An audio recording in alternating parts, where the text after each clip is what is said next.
Gloire à toi, Seigneur, gloire à toi.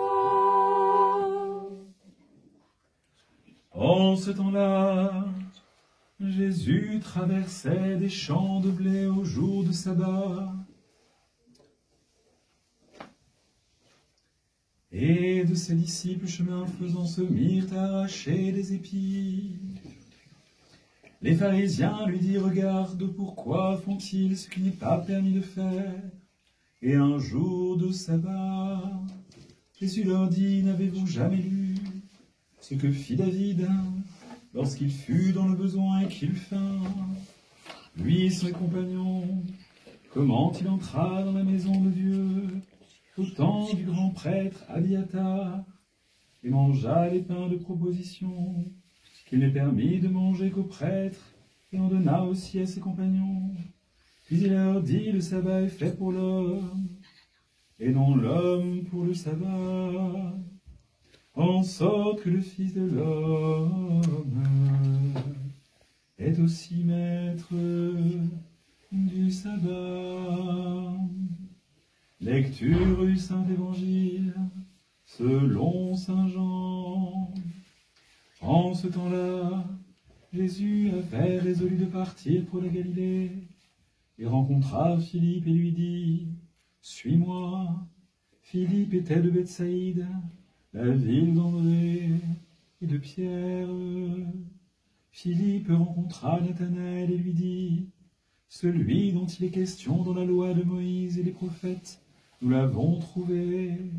C'est Jésus, le fils de Joseph de Nazareth. » Nathanaël lui répondit, « De Nazareth peut-il sortir quelque chose de bon? » Philippe lui dit, « Viens et vois. » Jésus vit s'approcher Nathanaël et dit de lui, « Voici un authentique Israélite, un homme sans artifice. » Nathanaël lui demanda, « D'où me connais-tu? » Jésus lui répondit, « Avant que Philippe t'appelât, quand tu étais sous le figuier, je t'ai vu. » Nathanaël lui dit, « Rabbi, tu es le Fils de Dieu, tu es le roi d'Israël. » Jésus lui répliqua, « Parce que je t'ai dit, je t'ai vu sous les figuiers, tu crois, tu verras mieux encore. » Il lui dit, en vérité, je vous le dis, vous verrez le ciel ouvert et les anges de Dieu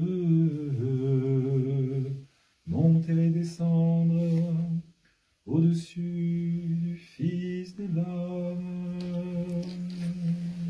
Gloire à toi, Seigneur, gloire à toi. Au nom du Père, du Fils et du Saint-Esprit. Amen. Eh bien, chers frères et bien chers amis, comme en témoigne la couleur sombre, la couleur violette adoptée, nous célébrons aujourd'hui le premier dimanche du carême. Sans doute, pour vous tous, comme pour moi d'ailleurs, je ne suis pas meilleur que les autres, cette entrée en carême est toujours difficile lorsqu'on est pris par la vie quotidienne, par les études, le travail, par les différents soins domestiques, par toutes ces choses-là qui nous détournent finalement du Seigneur. Et c'est la raison pour laquelle il est vraiment bon de se rappeler que en cette première semaine du Grand Carême, nous commémorons le fait que ces efforts que nous essayons de mettre en place, nous les faisons parce que nous avons la grâce du Seigneur qui est avec nous. Voici, je suis avec vous jusqu'à la fin du monde, nous dit le Seigneur.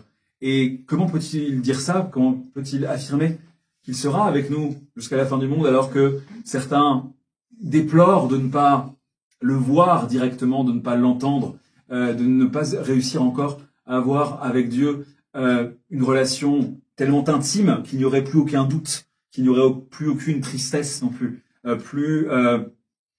aucun manque de confiance dans le fait que c'est lui, si on s'abandonne à sa volonté, qui guidera notre vie et qui la guidera pour le meilleur et pour le salut.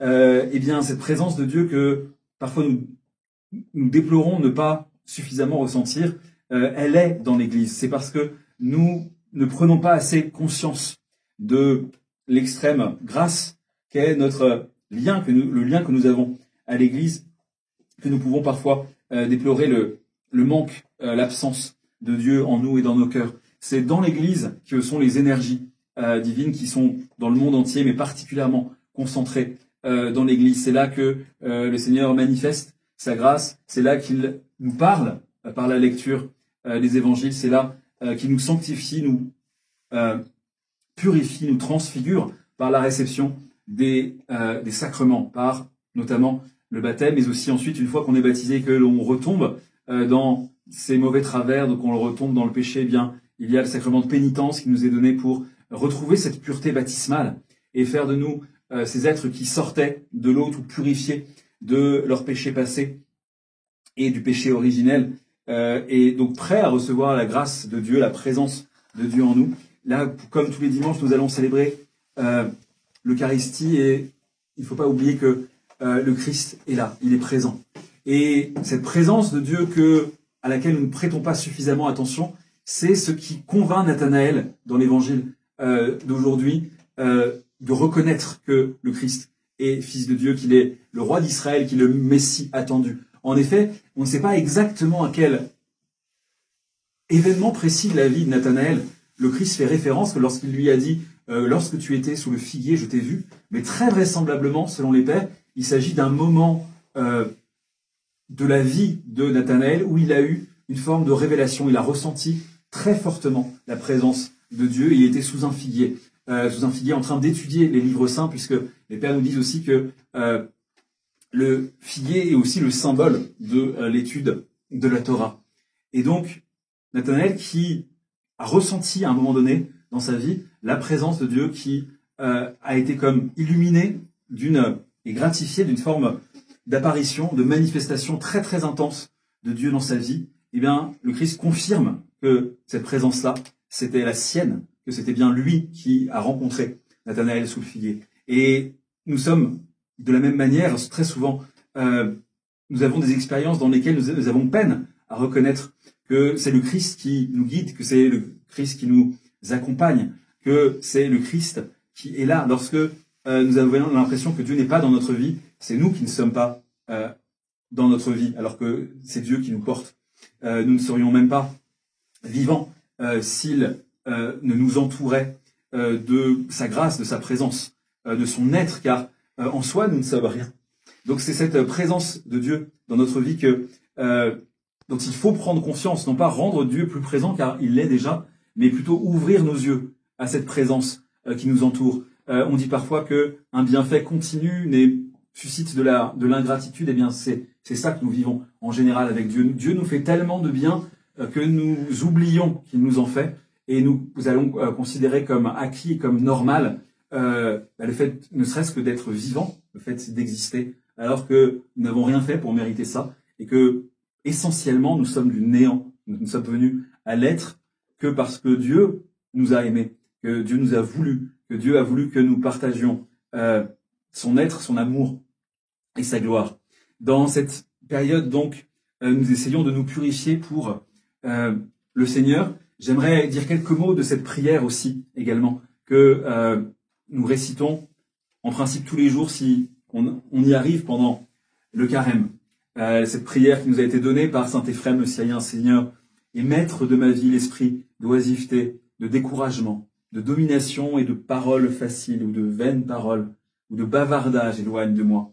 Comme d'habitude, on peut trouver des variations dans les traductions, mais dans toutes les versions que nous avons en français de cette prière de saint Éphrem, l'idée est la même. C'est-à-dire, d'abord, la première chose qu'on peut dire sur la première partie de la prière de saint Éphrem, c'est qu'il est question d'esprit d'oisiveté, de découragement, de domination et de paroles faciles. Ça veut dire que c'est une manière aussi de reconnaître que, bien sûr, que ce qui se passe dans notre pensée est de notre responsabilité, mais il y a aussi des êtres vivants et spirituels qui rôdent autour de nous, comme dit l'apôtre Pierre, comme un lion rugissant, cherchant qui dévorer. C'est-à-dire que il y a dans le monde spirituel un combat à mener contre les puissances des ténèbres, contre les puissances démoniaques, contre les démons, et ce sont eux qui vont nous suggérer ces pensées d'oisiveté, de découragement, de domination, de bavardage. C'est les démons qui essaient de faire obstacle à notre salut, et notamment en faisant en sorte que nous soyons d'abord oisifs, ce qui ne veut pas dire que nous ne travaillions pas, ça ne veut pas dire que la valeur la plus importante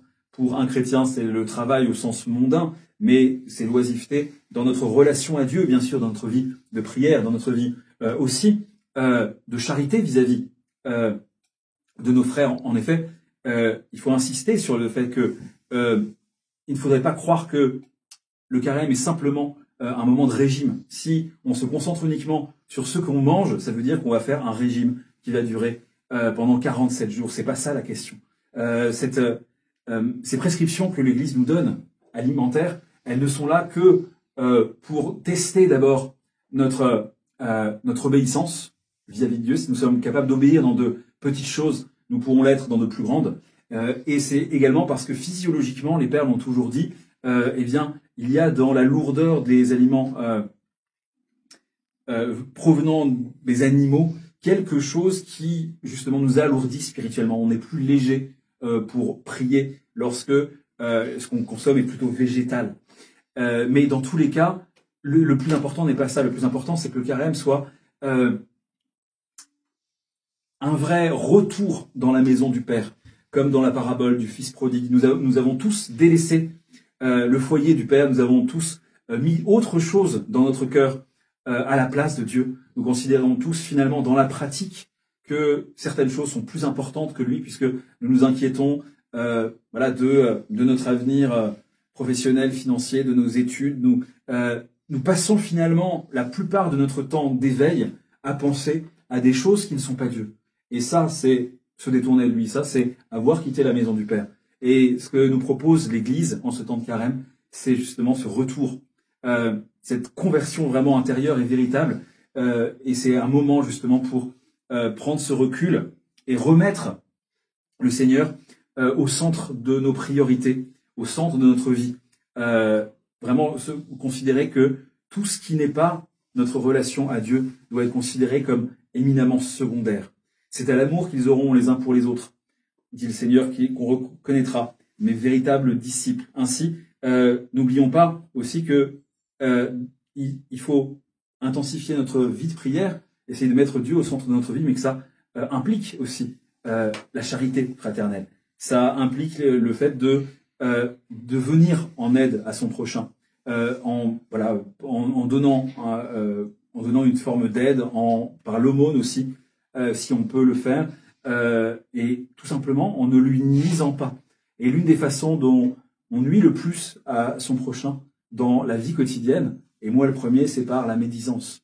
Et comme le disent souvent les pères, il vaut mieux manger de la viande pendant le carême plutôt que de dévorer la chair de ses frères, métaphoriquement, en disant du mal d'eux.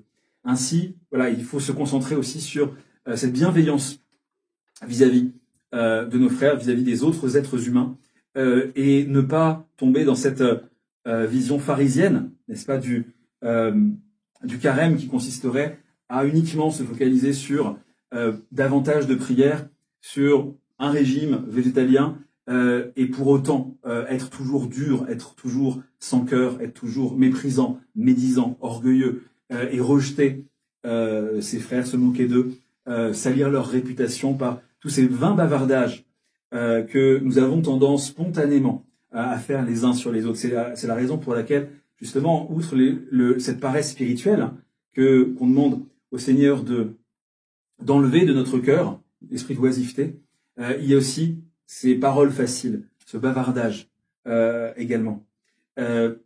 Et bien sûr, lorsqu'il est question de découragement ou de domination, c'est la même chose. C'est le fait que le diable, toujours et particulièrement pendant la période du carême, essaie de nous détourner de l'essentiel, de nous faire nous décourager par rapport à ces efforts que on essaie de faire pendant la période des 40 jours du carême.